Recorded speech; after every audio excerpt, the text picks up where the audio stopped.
Hey Kaiju fans, this is the TokyoMarui 1954 remote control Godzilla. It's essentially the same functionality, kind of the same construction as the 1989 one I posted a video a little while back for, so I'll go ahead and go through that now. Okay guys, yeah, so here is the 1954 Godzilla. He is approximately about 19 inches tall, give or take. And he is approximately 25 inches long, so pretty large figure overall.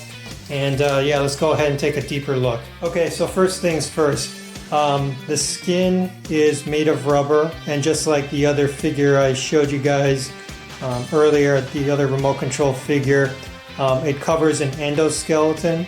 The rubber is certainly flexible due to the fact that this is a remote control Godzilla. There are some hard plastic pieces occasionally that I'll kind of walk through with you guys, but I will first rotate this to kind of give you a sense of how it looks from every angle here. And I really think this is a true representation of the original sculpt from the 1954 movie. It's got certainly his dorsal fins, approximately 3 rows. They're also well shaded. If you look closely here, here's the antenna for the remote control that we will demo shortly here.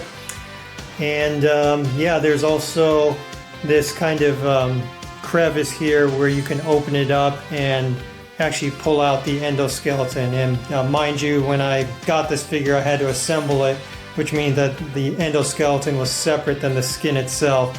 And by putting them together, it took a little bit of time, but it was definitely a fun little project for me. All right, so let's take a look at some of the harder parts on the suit. So the teeth are actually hard. They're made of plastic, but they're certainly painted very well. His fingernails are also a bit of a hard plastic. And if you were to look down below, his toenails are as well. So there is this really nice detail to this figure for sure.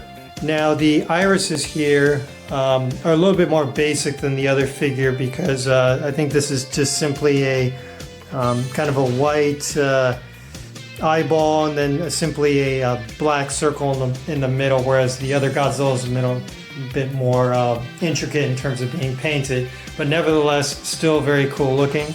Another thing I wanted to point out, just like the other figure, if you look closely in the chest area, there are these little holes, and there is a bark function for this figure as the other one that I showed, and this will allow the sound to escape because there is actually a speaker behind this. Okay, so here is the battery cradle. It's going to comprise of 3 D-cell batteries and then 2 9 volts, and I'm going to go ahead and put those in right now.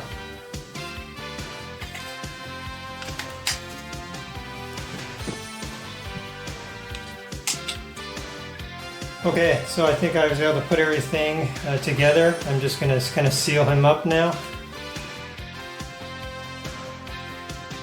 Alright, let's go ahead and fire this guy up. I'm going to go ahead and move his head back and forth, and we'll do it right now.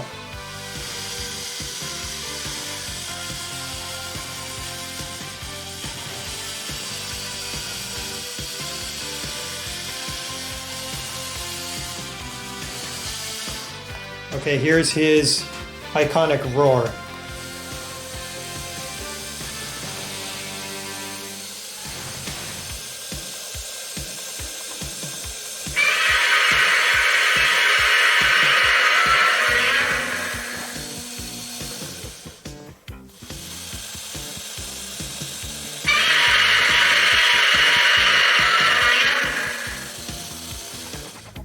Tail swing.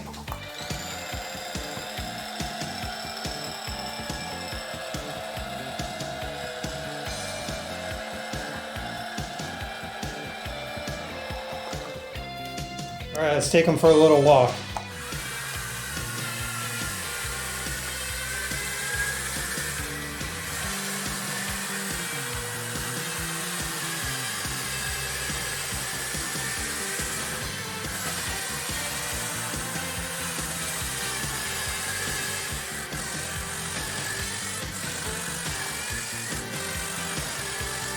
All right, let's see if you can make a slight right turn.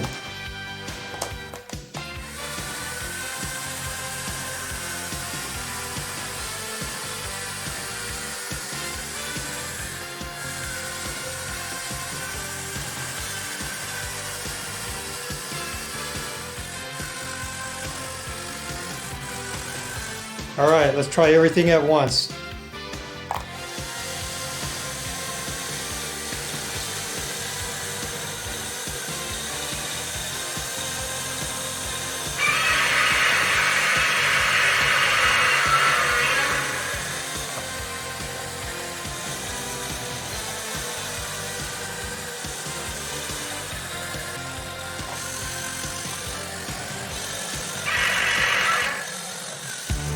All right, so that was the demonstration. Obviously, our little buddy here is going to have trouble winning any kind of race, but I think, at least for myself and those who are watching, the ability to capture the movements of Godzilla and sort of compound them together make for a very interesting, cool figure.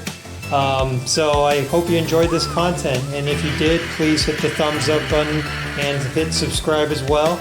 And yeah, if you'd like, please head on over to KaijuKingdomCollectibles.com. We have a variety of other kaiju figures as well. So go ahead and check us out when you can. Thanks, and we'll catch you next time.